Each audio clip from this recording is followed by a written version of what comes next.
In this video, we're going to break down getting to this final image where we've added visual interest by not only lighting the shot, but also incorporating motion into the final image. My name is Pi, and I'm one of the founders of Lynn and Jersa Photography and SLRLounge.com. We're teaming up with Adorama to bring you a new series of photography tutorials called Master Your Craft right here on Adorama TV. So let's dive in. What's up, friends? Welcome to Adorama TV. My name is Pi. We're going to dive right in, and this is a two-part series. So this is part one, and in this tutorial, we're going to walk through the entire steps of capture. So how did we compose the shot? How do we light it? How do we shoot all the images that are going to go into this final photograph? Then in part two, you all are going to get a chance to download the exercise files, and you can grab the raw files and work along with us as we process them and create a simple composite in Photoshop to show you how you can easily create complex images like this using simple compositing techniques. Let's go ahead and dive right in. We're going to start with the CAMP framework, and we're going to begin with composition. So C for composition, let's start there. Okay, so we're in downtown Los Angeles, and as soon as we arrived to this little spot, I saw this Clifton's building, and I love several things about this. One was just the overall tone and texture of the building, but I really loved the red LED lines and also the type that I knew would kind of stand out in an underexposed image. On top of that, if you actually look below in this image where the doorway is, we have this kind of natural framing right here where we can place our subjects right in these two little door frames. So we had this natural framing that worked perfectly. So I set up my tripod directly across on the other side of the street, as you guys are going to see in the video, and we're just shooting straight onto the building. Now we're moving to the A of the CAMP framework, or ambient exposure. Now, here's the deal. In looking at this standard shot right here, well, at this bright level of exposure, the shot doesn't have a lot of visual interest to me. To get those rich tones, to get the red LEDs to really pop, I need to underexpose this image. So my first thought here is darkening down the image. Let's take a look at the actual settings. So we're at 1/50th of a second, f/18, and ISO 100.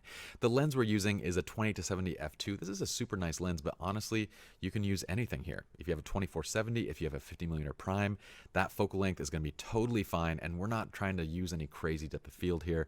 So honestly, any lens is going to work because you're going to be stopping down your aperture to really close off light, right? So this is about the level of brightness where I start to kind of find a lot of interest in the texture of the wood as well as the LED. Now I need to play with my shutter speed to start to incorporate motion into my shot. So we're on a tripod, so we don't have to worry about camera shake from our hands. We need to slow down that shutter speed so that we can start seeing movement in the people walking by as well as the cars that are moving by.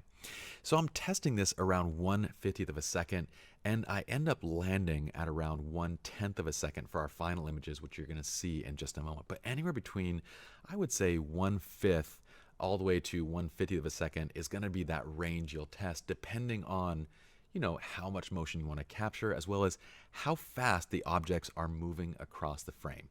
So given in this scene, everything is moving across the frame very slowly. We're going to slow the shutter speed down quite a bit. Step 3 is the M, right? To modify or add light. This is where I'll usually place my subjects into the shot for a test shot, or you can put test subjects in either way. But I want to see if I can modify my existing light or if I need to add additional lights. And when I need to add additional lights, usually you're going to start with one and then add from there.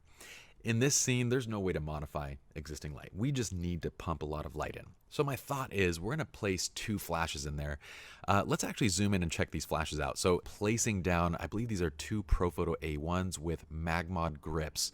I don't believe I ended up using the grids for this shot, but we have the grip on there just in case, and then they're placed onto the Magmod hot shoe just on these small Manfrotto nano stands, these little easily compactable stands.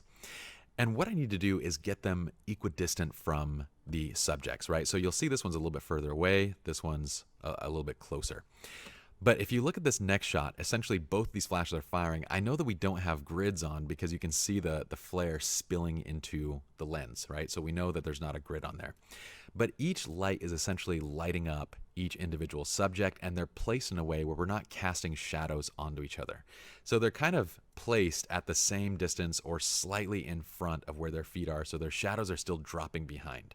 Because the light is coming at such an extreme angle, we are having them look towards those lights. And these lights, if you're kind of running your exposure, so when you look at this, this is at f14, ISO 100 and 1/30 of a second, right? And I believe we keep stopping down in the final images. So when you're running those types of apertures and you're really closing down and really darkening the frame, a safe place to start on a flash that's at this distance is like 1/2 to full power. These are 50, well, an A1 is like 70 watt seconds, but most flashes this size are roughly around 50 watt seconds, which isn't a lot of light.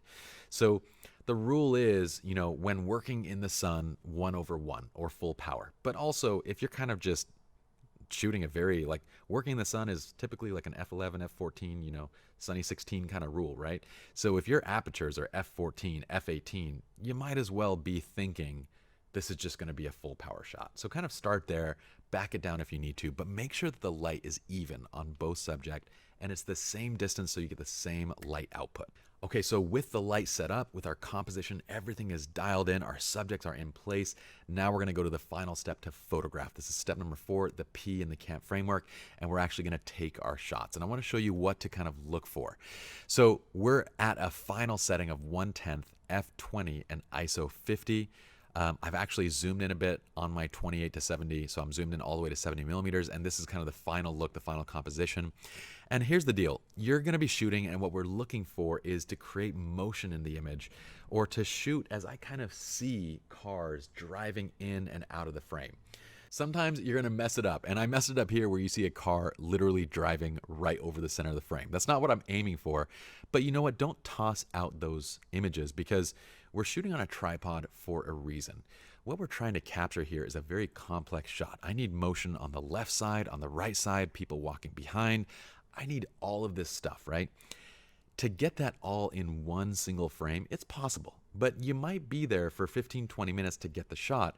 And if you're doing a portrait session for a client, I kind of find that, you know, I'd rather spend that time in post doing a quick, simple composite, which you're going to learn, and then move on to other pieces of the shoot. I don't want to waste 30 minutes setting up a shot and trying to get one image when my clients are paying me to work. So instead, I like getting pieces of the image, and it only takes a couple minutes to do this composite technique, as you're going to learn in the next video. So what I'm looking for is getting some motion on the right side, getting some motion on the left side. As I have people walking through, I'm going to shoot that. Got some more people here. Now you're going to end the image. So here's another one. We had a nice little car on this side. So I'm getting kind of a nice grouping of these images. By the way, we'll cover the Lightroom raw processing as well in the next video. I want you to end that sequence with a plate shot. Okay, so the plate shot, your subjects actually don't need to be standing in the shot anymore, but what I want to do is remove the light stands, make sure again the tripod does not move, the camera's still set there, and you're going to take the exact same shot just without the light stands and without anything else in the frame, right? This is so that we can remove the light stands easily in post. It's going to be very simple, very easy to do. But those are the final steps. So with those shots, what we're going to end up doing is going into post to create this final image. We're going to do that in part 2 of this series, so be on the lookout for that. And also, this image and this video is actually a little bit of an excerpt from our entire lighting series on slrloungeworkshops.com. This is an advanced lighting training system that starts from the fundamentals and goes all the way through to advanced lighting techniques like this and far beyond. So it's a 100+ tutorial series, and it's absolutely awesome. Just check it out. If you guys are interested in A to Z training, we have the best stuff available on SLR Lounge Workshops. In the meanwhile, be sure to subscribe to the channel, like the video, feel free to share it, comment below and let us know what you guys want to see next, and be on the lookout for part 2. And I'll see you guys in that video. Bye.